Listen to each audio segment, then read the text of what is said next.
Now, it is a pleasure, a real pleasure for me to introduce Newt Gingrich.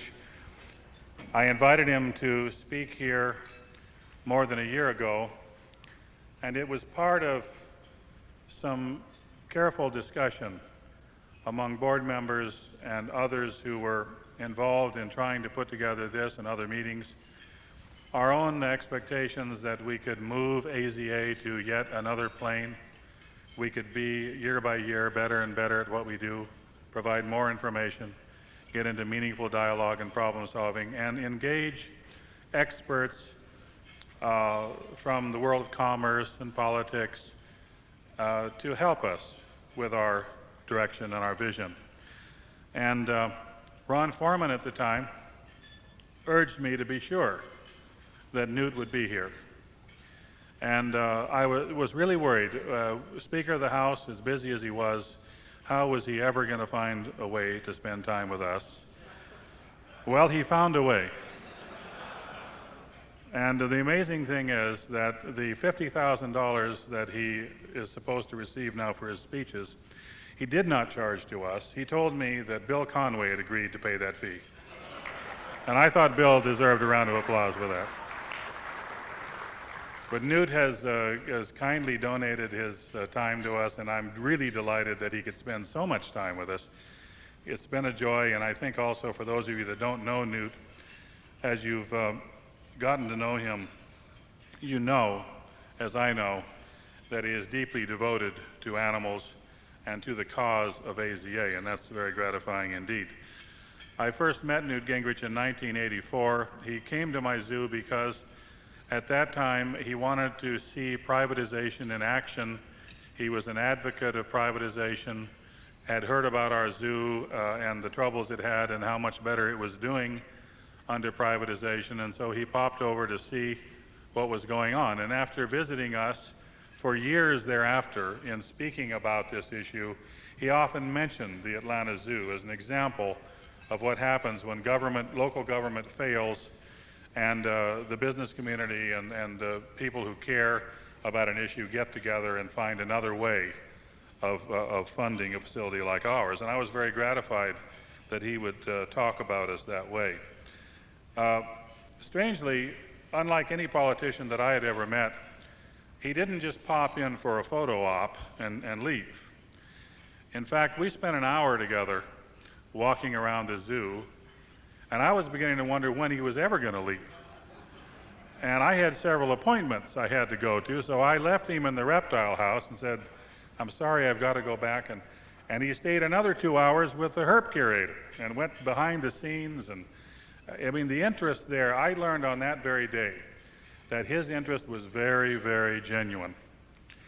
And sometime later, when he became Speaker of the House, some reporter asked him in my presence why he liked Terry Maple so much. And I'll never forget what he said. He said, I don't really like Terry Maple. I just like his toys. And he comes over to play every now and then with the toys. Well, I know that he's visited many of you. He's called me and asked me in some cases to make special arrangements. And he's visited many, many zoos and aquariums, but also many museums. And he spoke out very loudly and very clearly that we need to support our zoos and aquariums and museums, and we're very grateful for that support. Newt Gingrich not only saved the ESA in the unique way that he did, he also saved the IMS. A lot of you probably don't know that the IMS was going down, but it was Newt Gingrich that stood up for the IMS and saved that source of funding for us, and I think we owe him a debt of gratitude for that.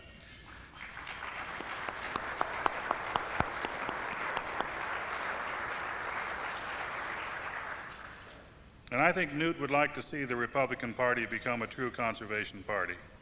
And I'm very hopeful that he will continue to speak out, continue to write, continue to be a leader in promoting the vision of wildlife conservation and particularly helping us to do that job as we do it in our zoos and aquariums around America. So without further ado, please welcome Newt Gingrich.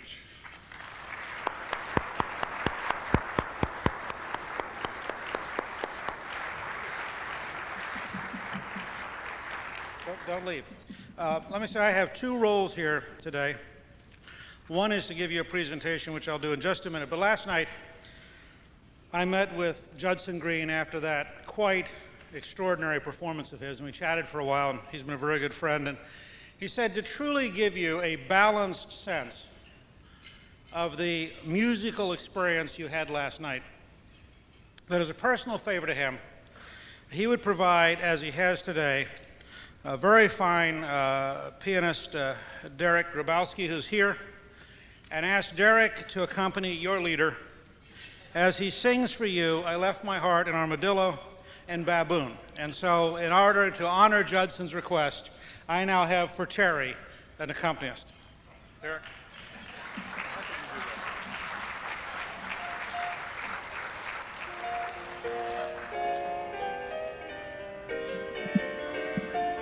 Will you all join me in song? What song is he playing anyway? You'll play any song that I ask you to play, won't you? Yes. Well, all right, I'm going to have to do something about this. I am going to need some help. I'm going to just, I guess, teach you just a few lines of one of those songs that it's the best I can do in the brief time I have, because I don't want to delay Newt's talk here. How about this, Baboon, I Saw You Standing Alone? Will you join me in song on that one? Can I teach you that song? How about this table down here? Will you just join me for the first few bars? Will you stand, please? I'm going to need your help. You must stand. If you don't stand and help me, I will just stand up here and we'll flounder for a long time. You've got to stand.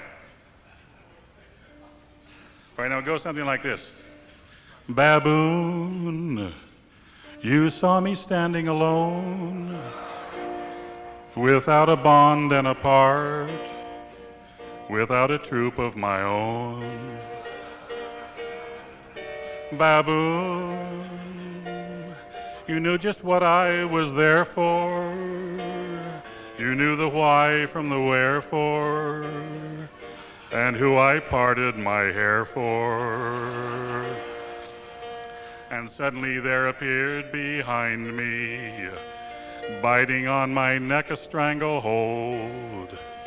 I turned and barked, and then you lip-smacked to me. And when I turned, you made my tail unfold. Baboon, now we're no longer apart. By Darwin, now we can start investing genes of our own. Baboon, baboon. Oh, thanks a lot.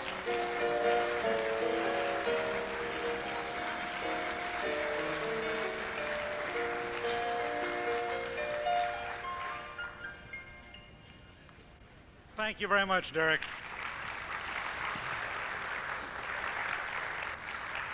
I might point out, I just asked Richard how he's going to top that next year, and he's not quite sure. But I might point out to you, this is not only a zoo director with no voice, this is a zoo director who has an endowed chair at Georgia Tech, and obviously a man of extraordinary talents. Anyway, you can now all report to Judson that we met his minimum goal. Let me also say I want to thank Elias and Sue, both of whom this morning I showed up about 8 o'clock with a handout that you've got in my impossible-to-read handwriting, and they put it into a form that's both at your table and will be up on the screen in a second. I also want to thank you for allowing me to sit in on the last couple hours. I was, as a few of you know from our conversations last night, I was very concerned by last night because I had really, for the last year, been very excited about coming to this meeting, and I kept hoping there would be animal talk. I mean, I go to zoos for animals. And we were getting population trends, marketing strategies, fundraising techniques, staffing diversity. I mean, I've done all that. I want to talk about animals. And at least there were brief moments during this morning when we began to get close to animal talk. But I'm now going to ask if I can come to the curators meeting or the keepers meeting or some meeting where people actually talk about the animals as opposed to all this human management stuff. Some of you know, and I'll just tell you briefly, that my background, I'm not quite sure how it happened, but my relatives allowed me to spend a great deal of time outdoors when I was very, very young, both on farms and in the mountains of central Pennsylvania. And by the time I was 9 or 10, I was very much into liking zoos. We went to Hershey, which at that time was a much smaller and more menagerie-like zoo than the Zoo America that it's become. We went down to Philadelphia, to Washington, to Baltimore. And then when my dad was stationed at Fort Riley, we went up to Manhattan. And for some reason, I fell in love with the natural world and with zoos as one of the ways of encountering that world. I ended up, because I've always been a reader, because my grandmother at a very early age sort of imposed it on me and monitored it to make sure that she had been a teacher and I became her only class. And so as a result, I read, as I mentioned yesterday, Raymond Dittmar's autobiography and all of his major works on herpetology, and studied Hornaday's founding of the New York Zoological Society and saving of the bison, which might well have gone extinct, certainly in the United States, without their efforts, and then studied Dr. Wegeforth's work at founding the San Diego Zoo, and Mr. Mann's work in D.C., going from being a businessman who cared about animals to being the director for many, many years at the National Zoo. And so I got intrigued with this, the role of Hagebeck and Hamburg, the role of strong personalities at an entrepreneurial level who define the zoo they're in charge of and who really have quite remarkable impacts. And so from that background, I think, frankly, if it hadn't been for the fact that my dad was a career soldier and when we were stationed in Europe in the late 50s, it was fairly obvious that there were genuine threats to freedom. I ended up as a freshman in high school deciding to do what I did for the last 40 years. I think without that, I would either have been a zoo director or a vertebrate paleontologist. So for me to come here is a great thrill and a great honor, and I'm delighted you all would let me hang out with you for a couple of days. And let me just say, as a framing of this, I was really inspired by what Ed did yesterday and by what your committee had done. I thought the trends briefing was, both Ed's briefing and then the trends document were superb. And I want to make 4 offers. And then after you hear this, you can turn all of them down if you want to. I do want to say in advance, I want to turn down George Rabb's offer for me to be the webmaster. And I can't remember who else offered for me to be your Washington lobbyist, but I'm going to reject that too. But within that context, I am willing to try to work out with AZA some kind of pro bono consulting relationship. I will be preparing for Terry a memo. I have about 8 pages of single-spaced ideas that have developed as I listened to you all for 2 days, and I'll send that to him and he can edit it down and then share it with all of you in terms of specific insights. I am willing, I mentioned a couple people yesterday, if you want to coordinate through the AZA, I'm willing to sign what would in essence be a personalized form letter to your boards that just says, I participated in the meeting, I really think this information is important, and I really hope you'll take the time to learn it. If you don't think that's useful, don't worry about it. If you do, we'll coordinate with Terry and AZA doing it. And finally, I want to leave you with a challenge that was partly inspired by reading the article on the Endangered Species Act that Terry is distributing, and partly by chatting briefly with Bill Conway, and that is, for those of you like Bill and Terry and George Rabb and others who have not only a very big interest in your zoo or in zoos, but have a deep passion about where do we go in the next generation on conservation and the environment, I really will be available in any form you find useful that you're clever enough to invent that is very time efficient. I mean, there's an objective reality that although I'm not as busy as I was as speaker, I'm going to be extremely busy. And I'm going to be spending a lot of my time on learning and then a lot of my time on developing a new approach to learning and a new approach to health and a new approach to the environment. And that'll be sort of my professional career for the next 5 or 10 years. And so within that, the constraints that I'll have as an individual entrepreneur, I'm not going to have a tremendous amount of time. I'm very willing to do whatever you think is useful, but you all have to be clever enough to figure out what it is you want me to do and how to rank order it in value. And then, of course, on occasion when I'm in your cities, I'll probably call and bother you and nag at you and ask if I can come and look at your zoo.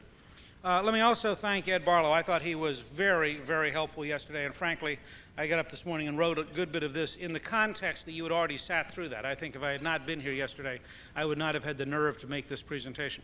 I also, as I said, I want to thank Ed and Terry, who of course has been my mentor and my close friend, and he does have the best playground in Atlanta, and I want to be his friend as long as the playground's that cool. I might be your friend after that, but I certainly want to be your friend while you have the playground. And then also I want to mention Ed Wilson, who has just over the last couple of years become an extraordinary mentor and somebody who has been very generous in helping me learn. And we'll try to work through this as a team. If you would go to the next one. I started with the notion as I listened to you yesterday that zoos and aquariums are institutions of moral purpose and moral worth, and it's really important to remember that.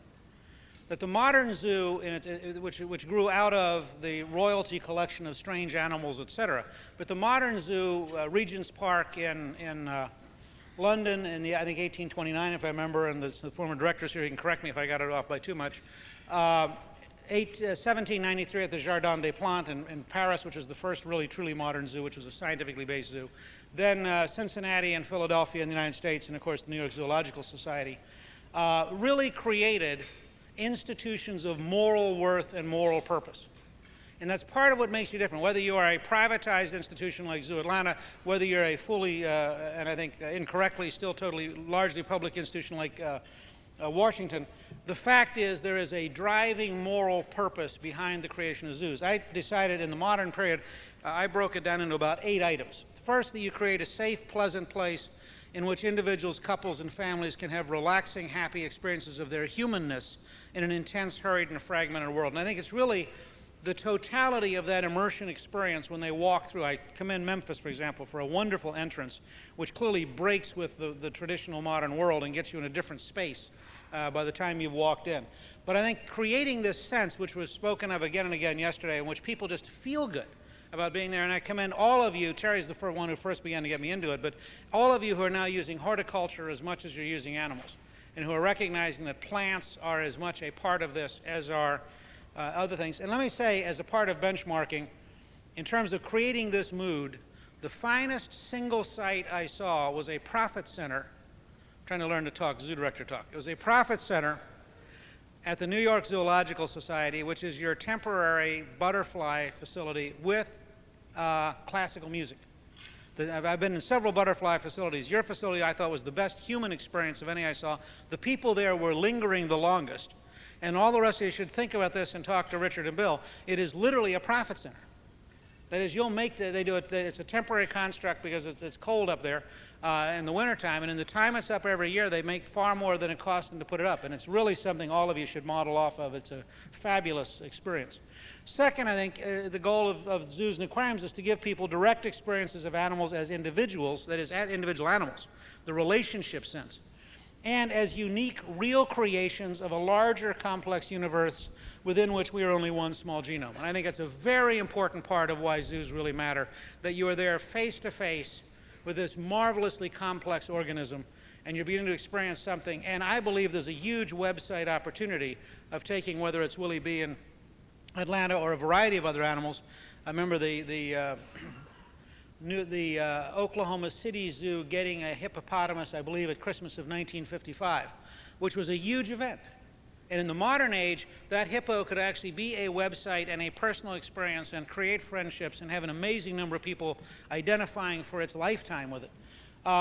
Third, you help preserve species as part of our world's natural heritage, and that's something we have to constantly come back to, and I agree with George Rabb on that. Fourth, you help, and this is very important and very radical, you help laboratory science reconnect its reductionist microbiology to the living organisms and the living ecosystems which holistically encompass their specific learning. And here I am unequivocally on Ed Wilson's side. I mean, naturalists are the core explainers of the larger world, and lab biologists are in fact simply people dealing with tiny portions of it and arrogantly thinking that if you figure out the latest piece of genome, that somehow explains everything. In fact, it explains very little unless you can reconnect it to this larger thing. And this is the greatest single loss since I was a child in the 50s, that we have moved away from centering humans in a natural world in which all these things connect, and have rushed off to find some silver bullet, which in fact may cure cancer but doesn't cure what you do with your life once the cancer is cured. In addition, I think you help create a new reality-based, or you can help create a new reality-based science learning that recaptures the mystery, imagination, and adventure of true science. We have almost killed science learning in America by eliminating everything from it except facts. And since science is never about facts, science is about the obsolescing of currently assumed fact by better fact, we have got to find a way to break out of this, and zoos can play a very powerful role in getting people to understand that learning about biology is learning about complex, interesting, mysterious living organisms in a larger, complex, mysterious ecosystem. It is not about just memorizing frog dissection. In addition, I think that and this is a very important profit opportunity and an empowering opportunity. I think zoos and aquariums can serve as a bridge to the parks and refuges that allow real contact with an uncaged natural world.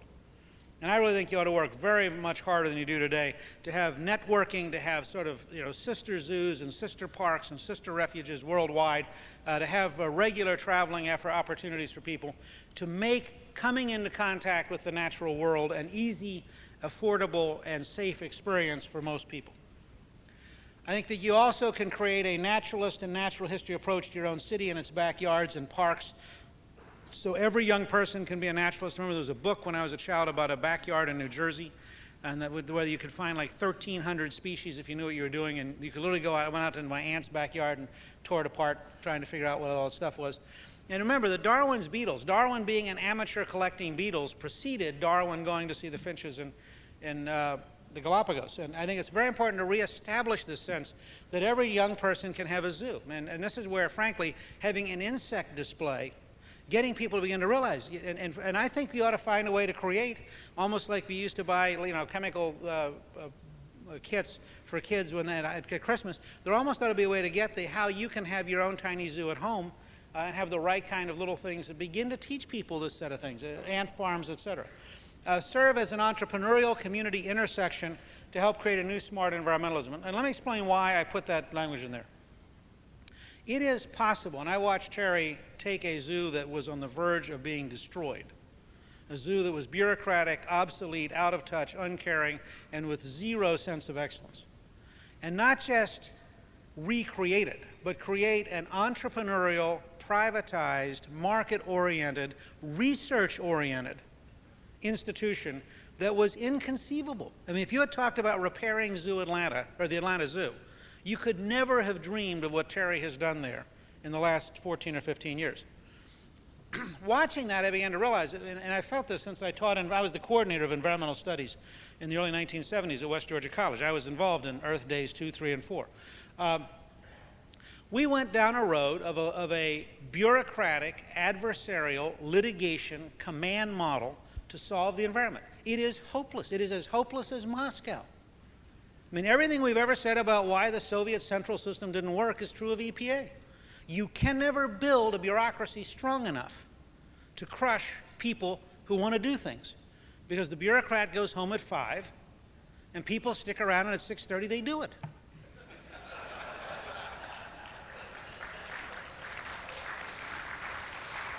And one of the major passions of the next 10 or 15 years of my life is to create that little box right there so it becomes real, vivid, and alive. So we have thought through cleverly, if you want to move to a certain point, if you want less carbon in the atmosphere, how do we make it profitable to have less carbon in the atmosphere? If you have to invent new technologies that don't put carbon in the atmosphere, how do we make it profitable to invent those technologies? And it's a very different model than a command and control litigation model. But those of you who are already entrepreneurially thinking about how you function as an institution and who just know practicalities. I mean, Jane Goodall came by to see me one day and said, all these people have these fancy theoretical models about the rainforest, have never been in parts of Africa where people are cutting down the trees, shooting the chimpanzees, and all these fancy things aren't going to work. You've got to get desperately practical if you're going to change things. And that's a different model, and many of you can participate in making that model real because you have the legitimacy of loving animals and you have the entrepreneurial fact that you have to run a real institution. Finally, I think we have to help people learn why we need a 21st century green wave of smart environmentalism and what they can do to help. Somebody said to me this morning, gee, they'd never heard that word before. I said, that's because I invented it. I went to Tulane. I'm not sure if that's why I put up green wave. But it just seems to me that as we encounter more global warming, as we encounter problems like the amphibian crisis and other indicators that we're stressing the system, as we go back to look at other kinds of problems, that probably the children of the baby boomers are going to, at some point in the next decade, have happened to them the intensity of environmental awareness that happened to their parents in the mid to late 1960s. And done right, we can do that. Now, this happens to be actually upside down in terms of the triangle, but it's right side up on your chart. So just flip it, and again, we did all this morning. I believe that the easiest way to represent the future is to think in terms of a triangle that has 3 sides. One side, that actually should be information age, and that's my fault for not editing it carefully enough. But that one side is the information age. The second side is globalization. And the base, the way I would write it, would be American exceptionalism. Let me just very briefly explain. Globalization is a fact.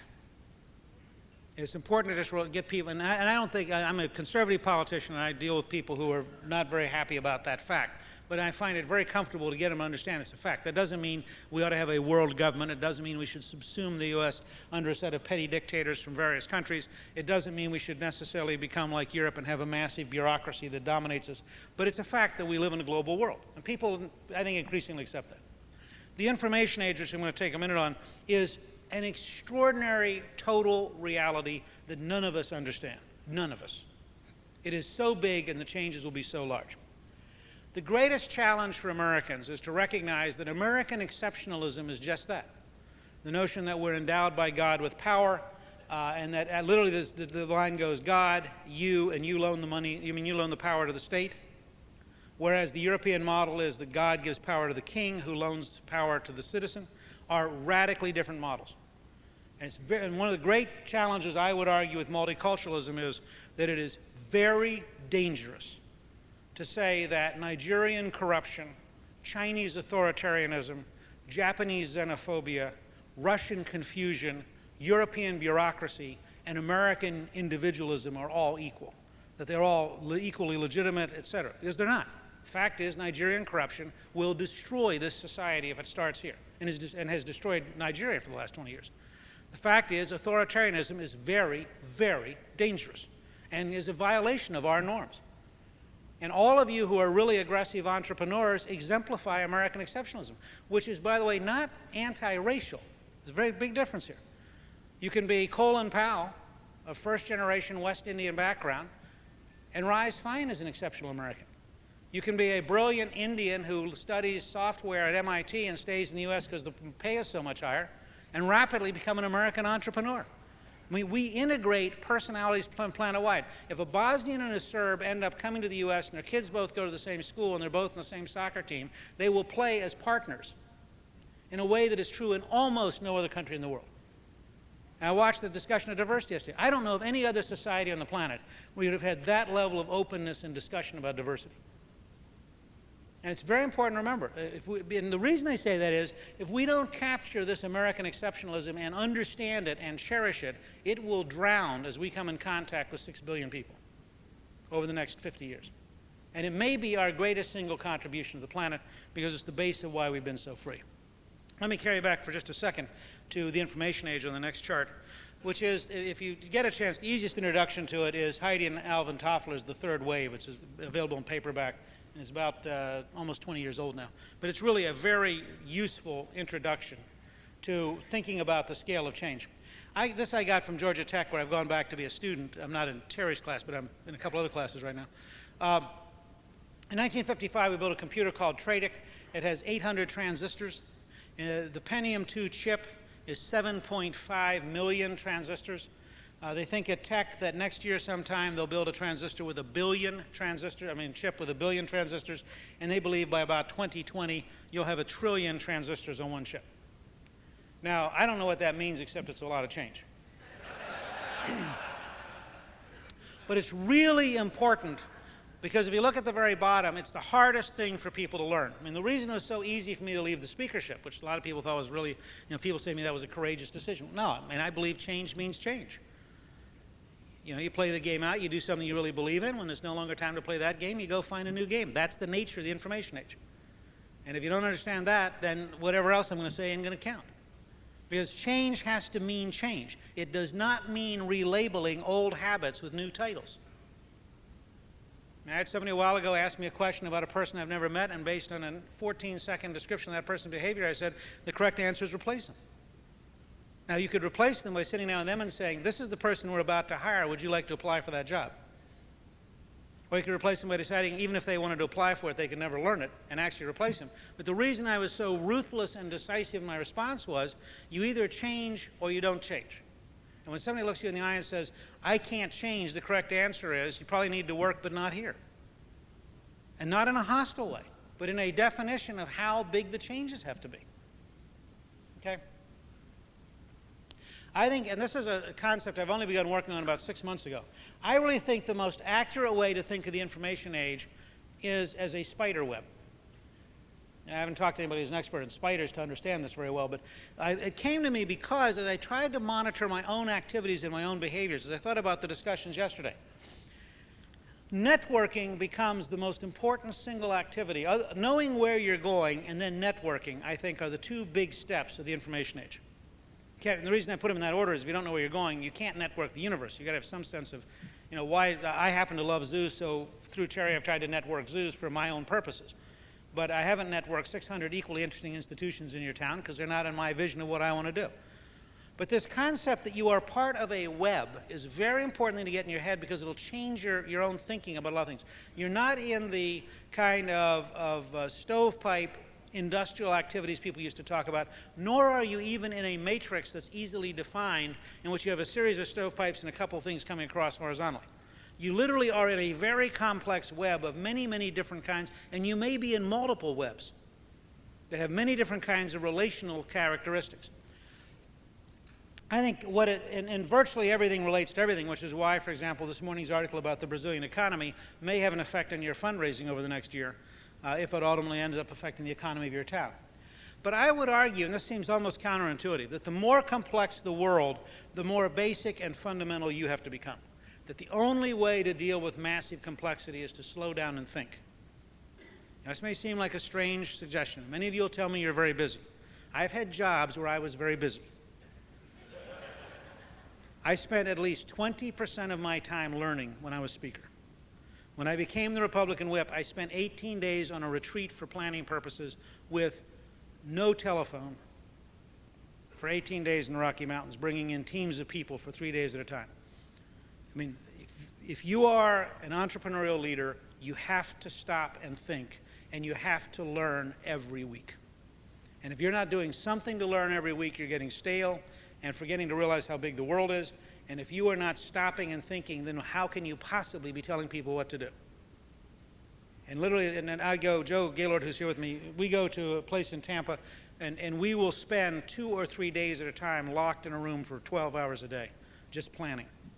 We do it routinely. We do it several times a year because we can't function. The world is so complex, if we don't consciously remind ourselves, what are we doing and why are we doing it?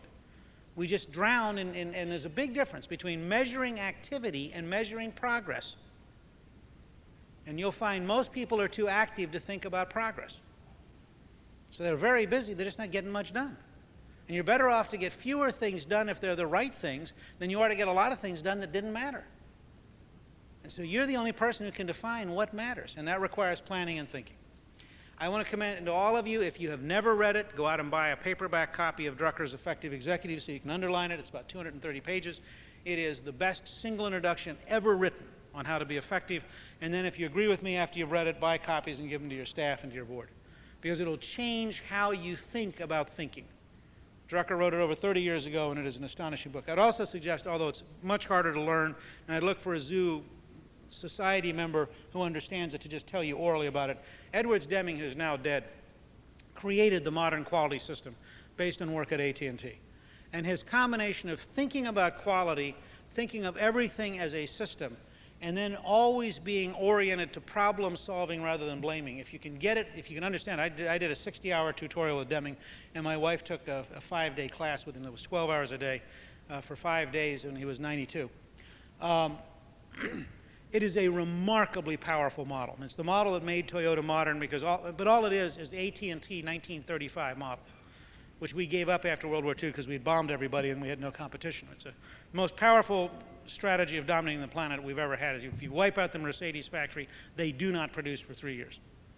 And so from 1945 to 1955, this is really hard work. I mean, it's brilliant, it's powerful, but it's really hard work. And from 1945 to 1955, we had no competitors. We were half the world's economy.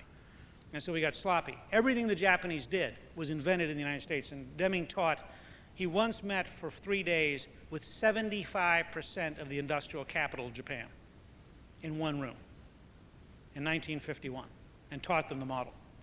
Okay?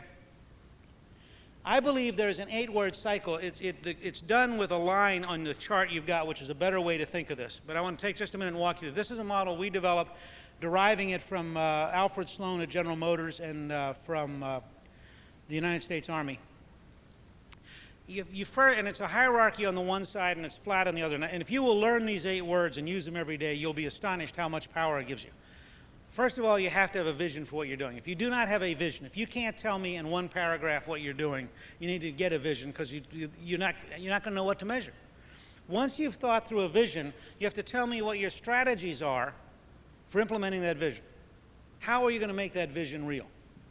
Then you have to have projects. And down below, I put the correct definition of a project. This is a entrepreneurial, not a bureaucratic model. Now, the difference is between process and project. Let me tell you why this is powerful.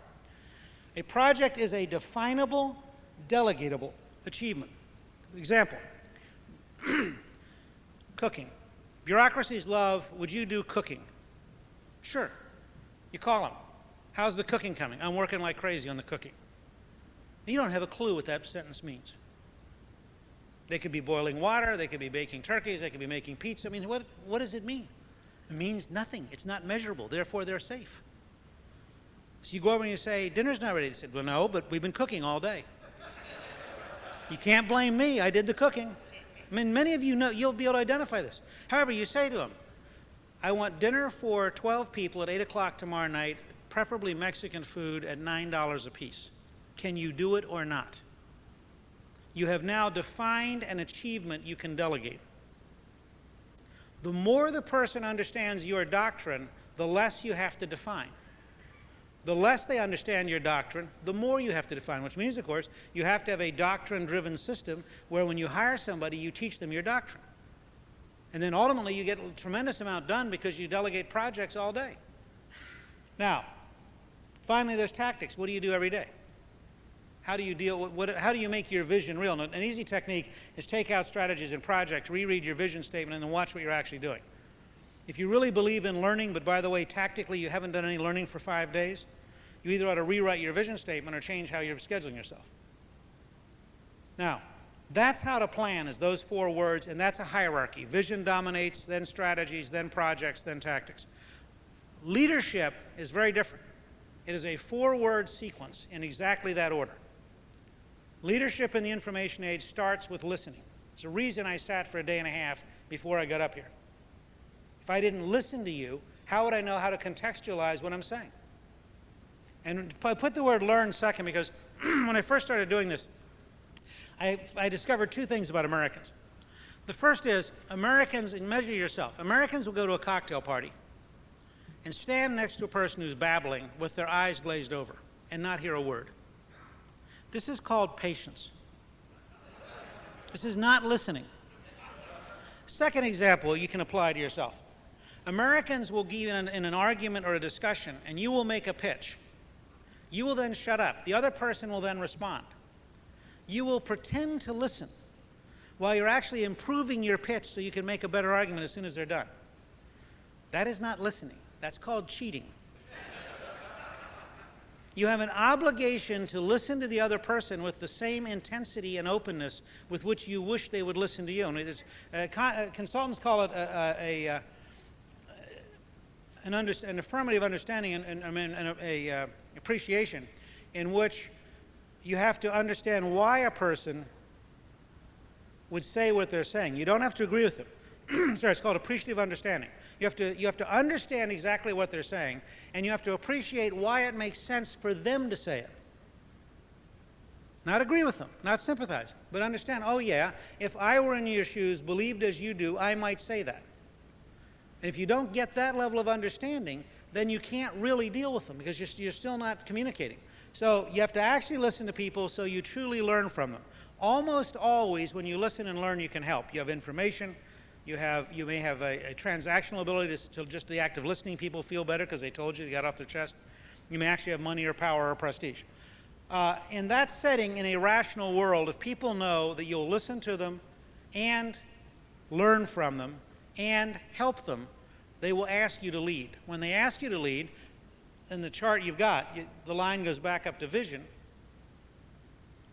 And you say, this is my vision, these are my strategies, these are my projects, these are my tactics, and you immediately listen again. And it's the 8-word cycle that I found allowed us to run the House for 4 years with a very narrow majority, not because we had a machine, but because we listened to people so much that they would do what we wanted or we'd threaten to listen to them more. And they would say, if I disagree, if I say yes, can I not tell you again? That was a very tight. Now, also notice this next set, though.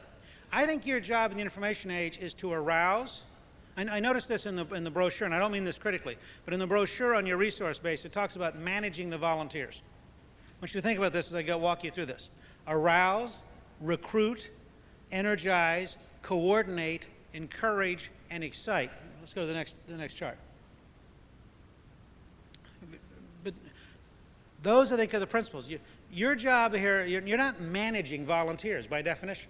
You're arousing them, you're exciting them, you're coordinating them. I would suggest to you that you want to think long and then act now. If you don't act now, your thinking's irrelevant, and if you don't think before you act, why are you doing it? But this is an art form. I think you need to dream big but take small steps. I think you need to turn vision into projects all day. If this is your vision, then as often as you can all day, you find new projects that make your vision real. Because again, you can get rid of those. You have people doing those. You can have as many people doing those as you can recruit. Go back to the previous chart for a second, if you would. As many people as you can arouse, as many people as you can recruit, as many people as you can energize, as many people as you can coordinate, as many people as you can encourage, and as many people as you can excite is the number of projects you can run. So if you take your entire community and you get really good at this, you may have 9 times the projects a zoo of similar resources has because you're that much better at getting the community engaged in doing projects. And by defining the projects correctly, you'll have smart people who are quite wealthy or who are quite skilled or quite knowledgeable who will own a project and they'll go do it. Go back to the other chart. I think every step has to be a matrix that accomplishes at least 3 or more goals. I think in the information age, you cannot afford sequential singular steps. So I try, with everything I do, I try to make sure that I'm somehow achieving multiple activities if I'm doing it. When I come down here, I'm having a great time enjoying, I'm learning a lot, I'm giving you a presentation, I'm hopefully helping develop the new environmentalism. I happen to prepare an outline I'm going to share with a lot of people other than you. And if I can't get 4 or 5 or 6 things done, I can't afford to spend that day or spend that hour to just do one thing. And we work at that very hard. I think that also means you want parallel, not sequential efforts. You want to figure out, almost using a PERT system, how do you have multiple things going on at once? This next one is an art form, but if you'll learn it, it will just change your life.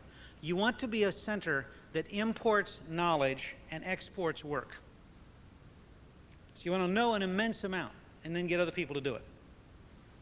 And as a backbencher, I was able to change the Republican Party in the House because my office imported more knowledge about what was going on than any other office, and we then got more people other than us to do things.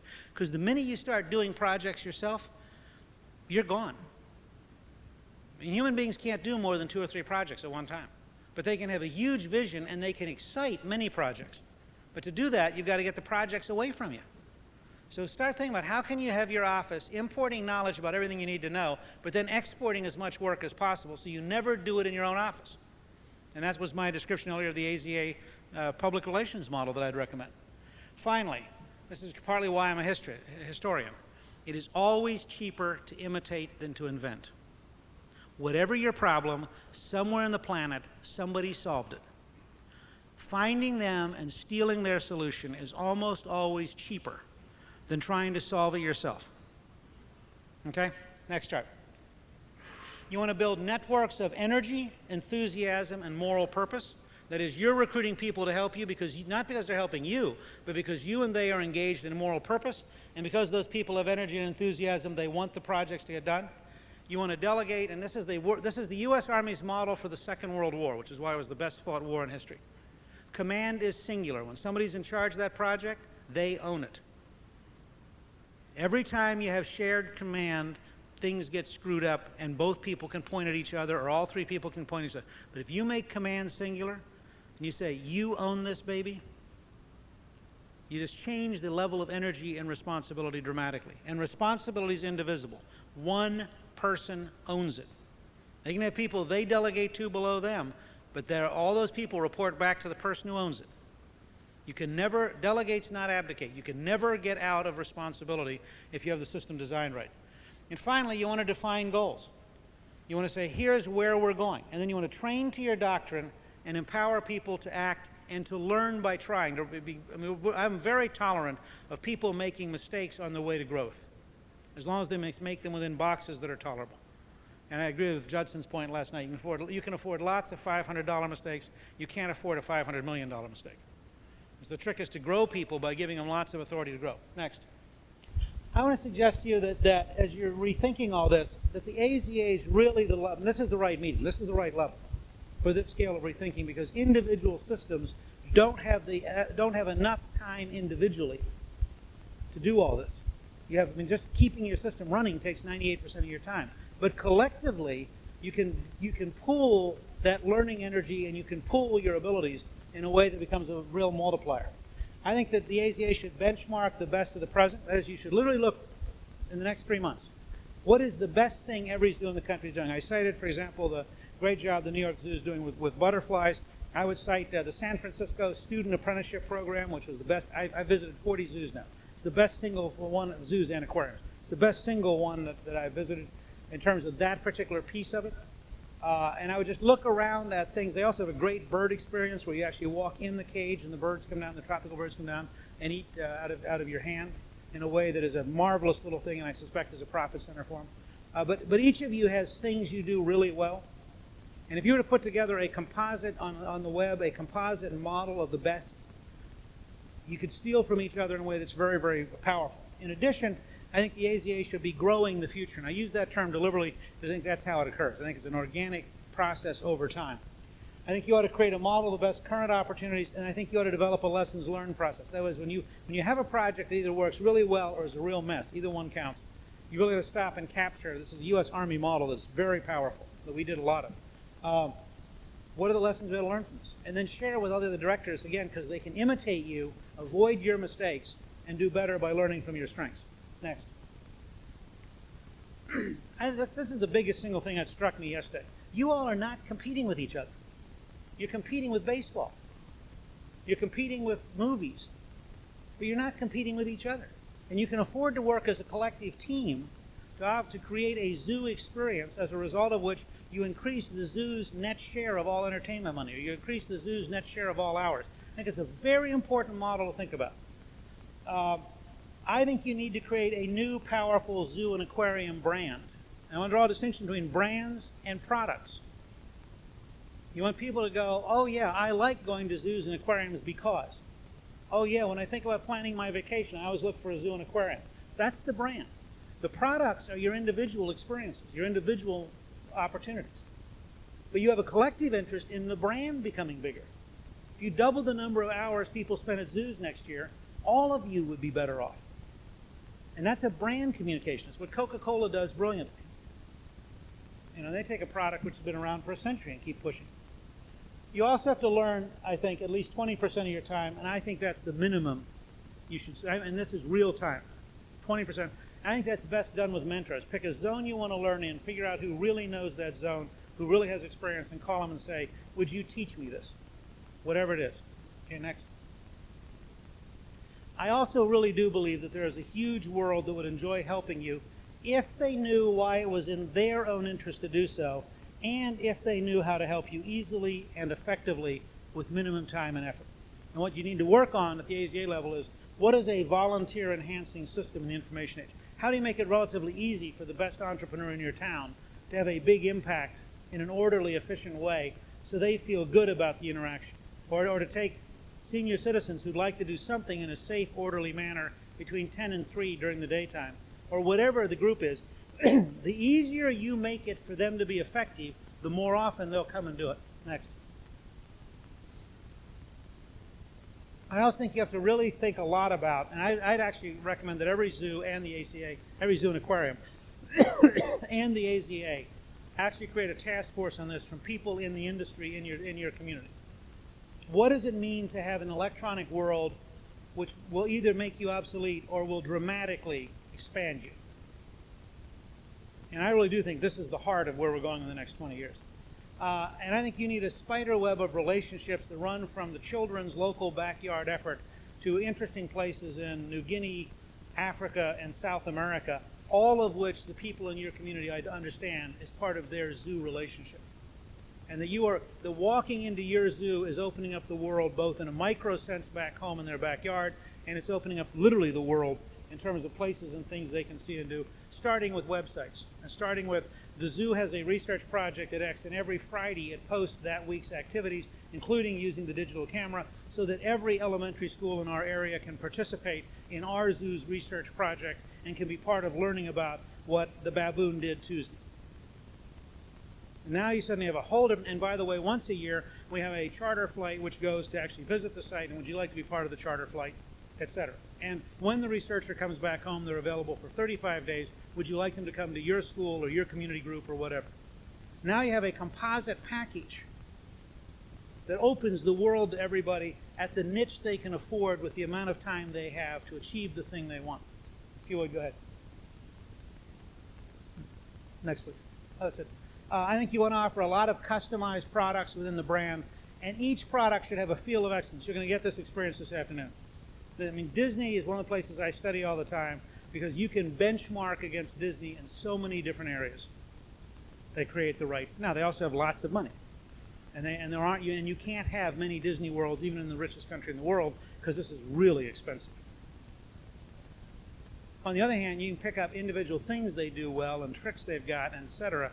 And if you've never taken their course on how to take care of the customer and how to take care of the staff, of the cast that takes care of the customer, AZA ought to work it out with Judson. It's 6 days to take both courses, as I understand it. I have a friend who owns the original site of Cheers in Boston. He came down and took the course. He doubled his annual revenue from what he learned at Disney. He was blown away with how good it is. And it's a question of real learning and then taking that back home for more real learning. And in fact, what you might talk to Justin is whether or not they would train a team of AZA people who could be licensed by Disney to go to every zoo and do it, which would be the best way to do that.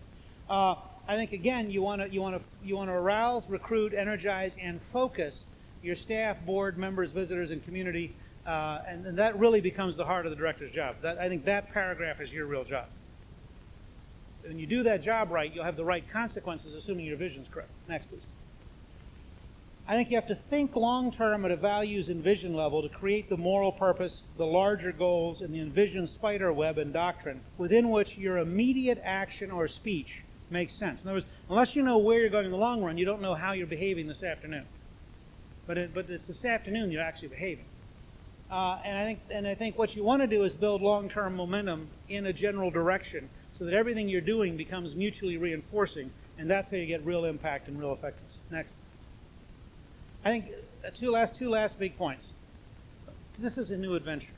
When I stood up here today, I told you a bunch of stuff that sounds like I know what I'm talking about. Okay. I have no more of a map of the 21st century than anybody else. Every one of us is like Lewis and Clark. The beginning is here. Every one of us can go down this road. Every one of us will invent pieces of that future. It is enormous and complex and beyond any of our abilities. And so in a sense, you can then come back on the web every morning or every evening, and you can teach everybody else. This is what I learned today when the grizzly ate me. Because Lewis and Clark had some fairly bad experiences. Lastly, given all this, given what Barlow said yesterday, given what your own task force reported to you, given what you've heard from me, how will Monday be different? How will you brief those people? And then lastly, how will the AZA be different on Monday? That's the overview. If we have any time left, it took a little long. I'll be glad to take questions. We have the lights up.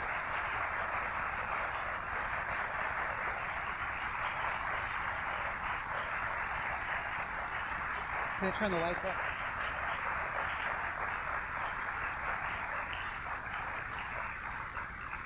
I think we have a few minutes. Yes, sir. Sid, do you want to come up and talk on this?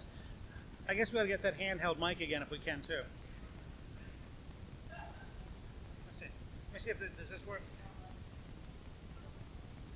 Where is it at? Oh, yeah, this will do it.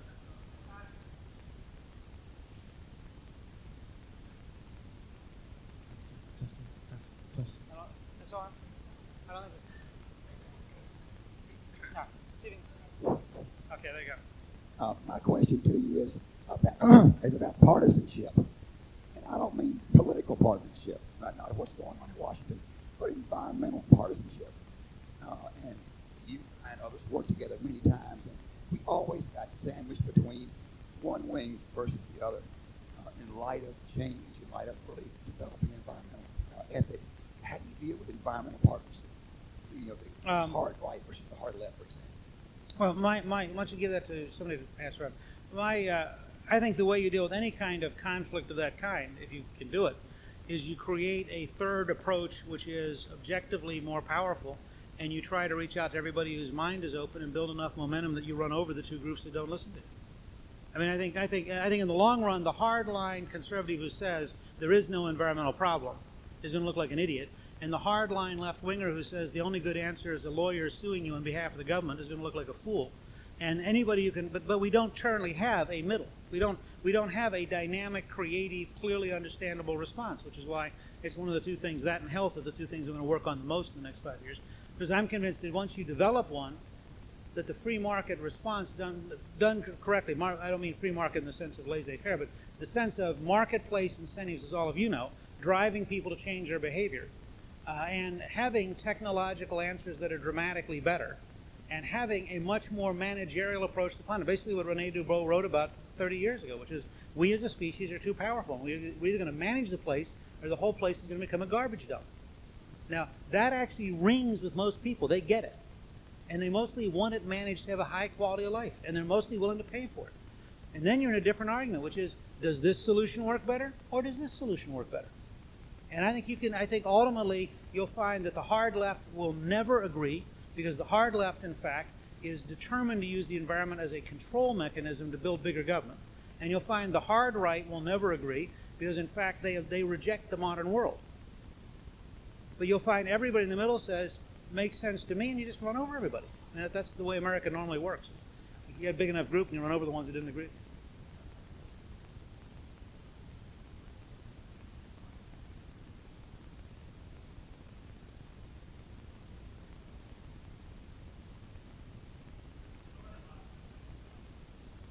It's not on. I don't know if they try again.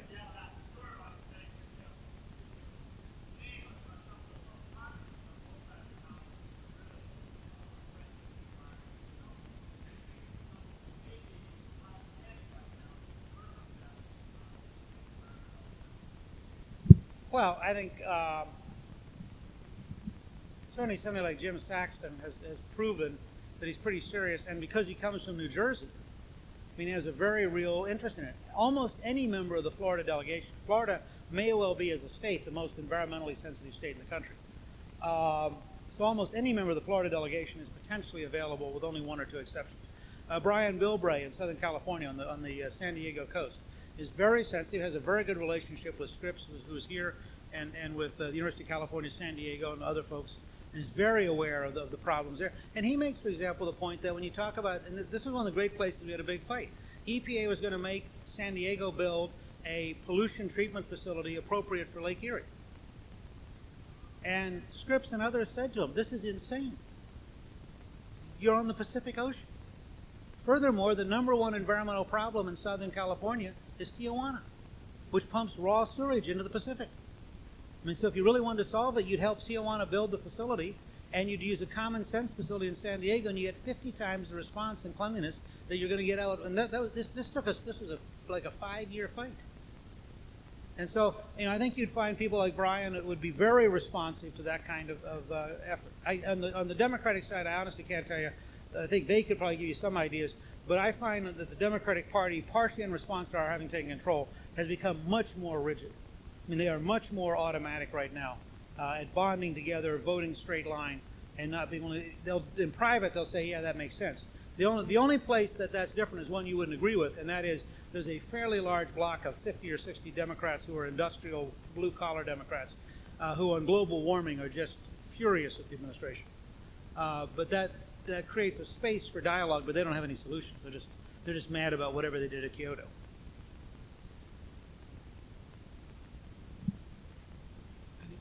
Sorry, any other questions? I don't want to keep you away from the animal kingdom very long here.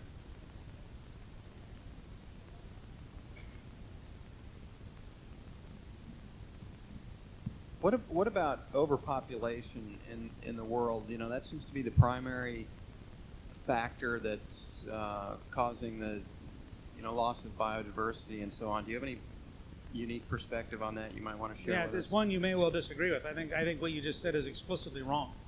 I think, in fact, if you look at the most heavily populated place in the world is Hong Kong.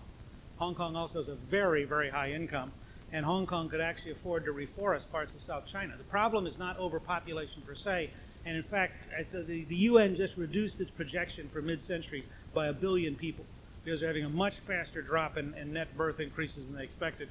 Europe will almost certainly lose population in the next 30 years. Japan is almost certainly going to lose maybe as much as 35 to 40% of its population. The places that are still exploding, the chart that Barlow showed you, I think, first of all, will not grow as much as they're suggesting. But the problem in every one of them is poverty. I mean, Africa, in fact, has large areas that are not overpopulated, but because they're so poor, they're killing everything. I mean, if you're poor enough, you can kill every gorilla and every chimpanzee with a relatively small human population. You could plant Hong Kong in the same place and have more people than exist in some of the Central African countries and not harm a single gorilla or chimpanzee because Hong Kong makes all of its money in the information age. They don't have to go out and have subsistence farming or cut down the trees for wood or eat, large mammals as a way of getting their protein. I mean, they buy cattle in the United States, or they buy rice, or they buy fish. So I would argue that what you want to do is be honest about the fact we want to accelerate the rise of wealth in the third world. The faster the third world gets wealthy, the faster it'll decide to conserve resources and the less pressure you'll put on the environment. And we want to find new models that allow us to have a relatively pollution-free technology. You don't have to have China go through using the oldest possible coal-burning technology. But again, it may be one of the solutions may be for us to reward American companies for literally going to China and putting scrubbers into Chinese factories for free. I mean, we may decide, and you look at the total world pattern, if in fact that's going to be, because they will increase pollution by a much greater factor than we will decrease it in the next 30 years because we've done the first big wave of cutting out air pollution. They haven't. And as they industrialize, their current plan is to industrialize very dirty because it's cheap. So, I mean, that's the kind of management, but it would be a design to accelerate Chinese wealth because the sooner the Chinese are rich enough, the more reserves they'll create and the more wilderness areas they'll want. And then I think in the long run, you also see happening to them what's happening to us, which is we did not have the most open borders in the world. Our population would be remarkably between stable and slightly declining. We keep growing because we are just very open to talent, which I strongly support, by the way. And therefore, we'll keep growing. We'll be the only industrial nation that keeps growing for the next half century. I have two back here.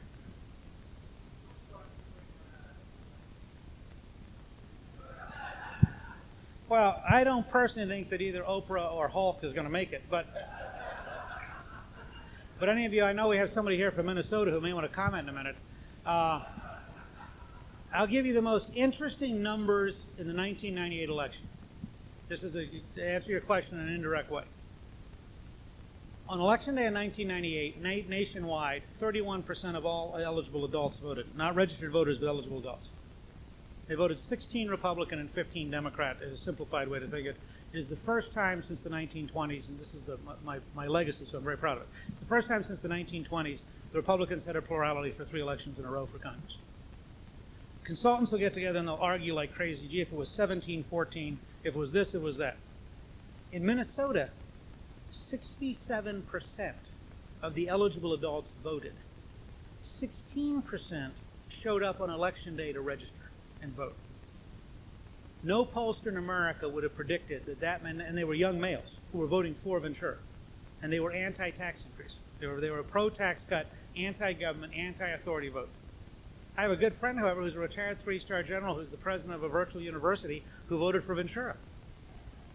Very sophisticated man, written 3 books, was the commandant at West Point. And he said, the one guy switched parties and switched religions and switched this and switched that, and I didn't trust him, and Hubert Humphrey Jr.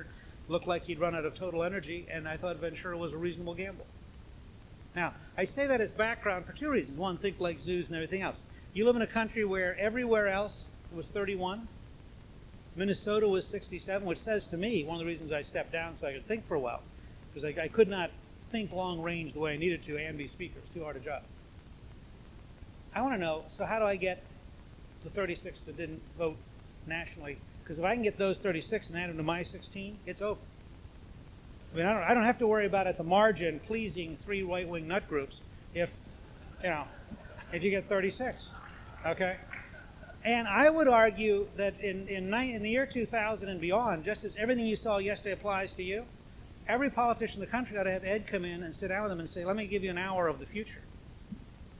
And then they ought to think really deeply about the Minnesota experience and say to themselves, what is there about the marketplace that if I offered the right product line and had the right brand, these people come out. And that's why I think a common sense environmentalism and a new approach to health that emphasizes a genuine emphasis on wellness and on moving knowledge from the laboratory to the consumer so that you know about your health. I think those two models are two of the product line. We may not get to them by 2000. And therefore, I can't tell you who's going to win in 2000 because I think when you have a world where you could get 31, 16, 15, or you could get 67, and nobody would have picked Ventura in January. And so I just think, you know, my attitude is I'm out of that business. I'm going to be hanging out at zoos and stuff, but I'll be glad to chat with you about it when, you know. And aquariums. I'm going to Monterey in the near future. I want the aquarium people to know that, okay? Thank you all very much.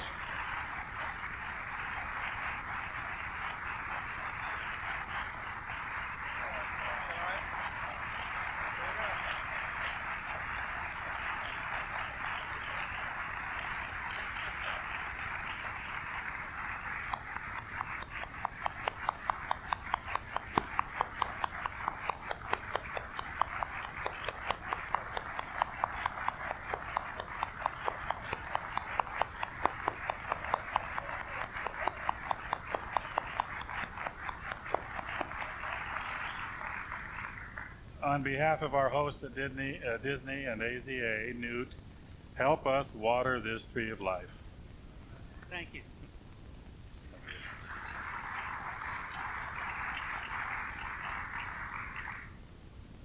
Well, we've come to the end of this meeting, and I have just a few remarks to make, and then I'm going to ask Bob Lamb to come up, and I'm sure that there'll be some housekeeping and logistical things to talk about.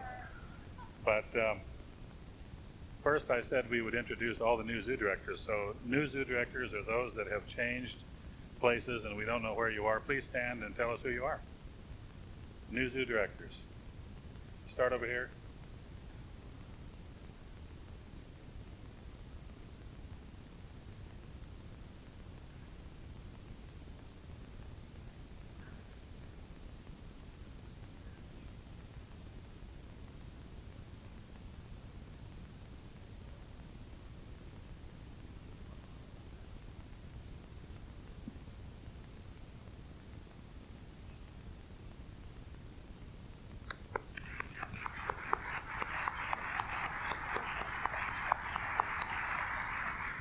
Welcome to each and every one of you. We have a lot of work for you to do, I'll tell you that. But it's been a pleasure to be part of this great meeting. It really has been wonderful. The thing I like best about all this is just being among colleagues. This chance for directors who have a unique perspective and a unique responsibility to meet together, to help raise that bar, to stimulate our thinking and our action. And what are we going to be doing on Monday, Sid? I think we're going to be doing a lot. We've got a lot on our plate, but it's very, very exciting, very motivating. And I do want to remind you, though, that you are asking for a lot. And I'm asking for a lot. I'm asking a lot of AZA. And I don't have to remind you that if we do everything that we say we're going to do, it's going to cost a little more money. Somewhere along the line we're going to have to face up to, and we're the group. We're the ones, we're the decision makers. We're the ones that are going to have to face up to it. If we have to fund a little more activity in conservation or animal welfare, if we're going to approach the roadside zoo thing, it won't be done just pro bono. And these studies that you heard from today, there's so much information in this meeting today because we took the responsibility to go forward and spend a little bit of that AZA money. As we engage more professionals, sure, Newt Gingrich gives it to us free. I mean, that's great, but not everybody will. So we're going to have to pay for some of it. I merely remind you that with that responsibility to do more, we're going to have to be better fundraisers, not just for our individual institutions, but for our collective work as part of AZA. So please help Richard Lattis to raise funds next year, because he is the one that's going to tax you. I just know he's going to do it. At this point, I want to invite Bob Lamb. I hope Bob has joined us. He is right over here. And I was going to thank Judson Green, but after what he did to me today, after the way he humiliated me, I'm never going to thank. Well, I'll thank Judson Green anyway, because he is an artist. And not only is Judson an artist, but he and Bob agreed to host this meeting and really do it in a first-class way. I can never thank Bob or Judson enough, except to say that I hope together we've done some good things that Judson and Bob are proud of. But we can give Judson and Bob and all of the Disney cast a standing O because they really deserve it.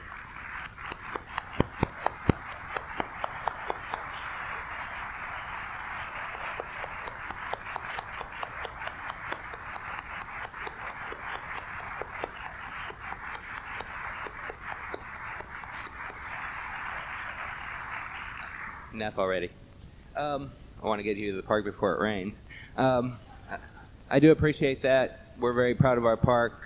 It was great hearing your comments. For those of you who had time to sneak over before the meetings, and I'm looking forward to hearing your comments after your trip today. I'm real proud of the park, the team, the fact that we did it, got it open. As Judson said, we did have an opportunity to make a few $50,000 mistakes during that time. We had an opportunity to make two $500 million mistakes, and we didn't. I think that's a tribute to our team. They, I honestly believe that if we asked them to move the Rockies to northern Nebraska, they would sit down and start thinking about what it would take to do that. And I would probably be believing that they could until they told me that maybe that wasn't a good idea. Several of you have asked me about the success of the park financially. I'm proud to tell you that we expect in our first year of operation about 2 million guests ahead of our pro forma. We're excited that the trend is actually building as we move through the year. As guests become more aware of our park, they knew about the name Disney's Animal Kingdom. They didn't know what that was as far as an impact in their number or how they plan their vacation when they're here in Florida. And now, with the help of the internet and guests giving advice to others, they're including a whole day for Disney's Animal Kingdom or whatever. We're seeing that trend develop and being more and more enthusiastic as we go forward. In fact, our 9 biggest days ever have occurred since November 26th. So the trend just really seems to be building very well for us. That all ties back to what you're going to experience in the next few minutes. The guest experience, as Judson says, that's really what we make the lion's share of our decisions on when it comes to our profit centers. Whether you're going, if you're going on the guest tour, the visitor side of the park, on that tour you'll see some evidence of the way that we try to extend great guest service to our guests. If you're going on the technical tour, actually we also look at that as a way to extend the guest experience. If you have animals that are dying or looking unhealthy or neurotic or and rundown exhibits, that affects the guest experience, and ultimately in our park we feel is one of the biggest takeaways. And so we consider the efforts that we take in animal care as one that we would never make a compromising decision toward animal care, but we also look at it as a way of enhancing our guest experience. So enjoy your day. I have the latest in the weather. When the air conditioning kicked on, I thought it was rain. So I was relieved to say that wasn't rain. It is still pretty cloudy and windy outside. We need you to have these, but I went outside to make a phone call and got slapped in the face by my badge about 15 times, so wear them with care. Maybe put some eye protection on. The storm front has moved into the Gulf, but it hasn't come on land yet. We do still have the storms that I was talking about this morning. We will be ready to get you under a poncho or under cover, and we'll take it from there. And the only other housekeeping note I know is there is a number of people who have indicated that they have kind of close times to get to the airport, and if you raise your hand, Chris will figure out who you are and will try to accommodate you. Let's see, I saw Pat, Ed, was there one, and Ann? 3? Yeah. How close? Why don't you find out how close they got to get back, and we'll determine whether we. Why don't you just see Chris before you get on the bus? How about that? This doesn't need to be a group thing. Steve?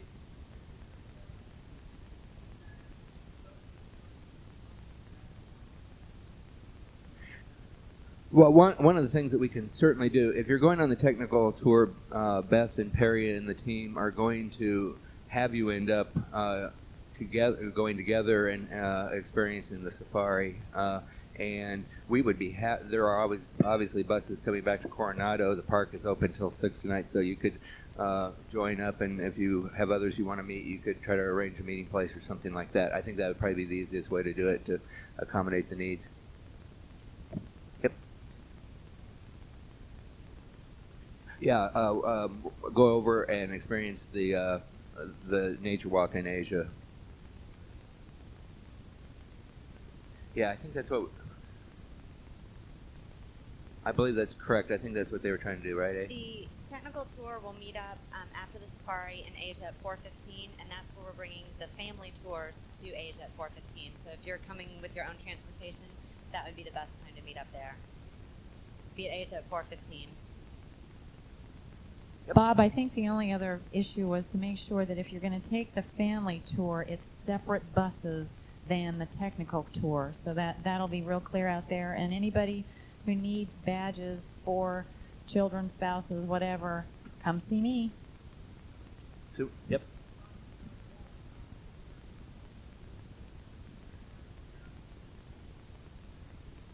Yeah, and we were what time are we supposed to be leaving? 1:15? Yeah, we have 1:15, and we'll let you get on your way right now so you can make the hike. Thank you all. We've got the endangered species. The articles just arrived on the Endangered Species Act. If you want a copy, they're in these boxes. We'll make them available to you. Thank you.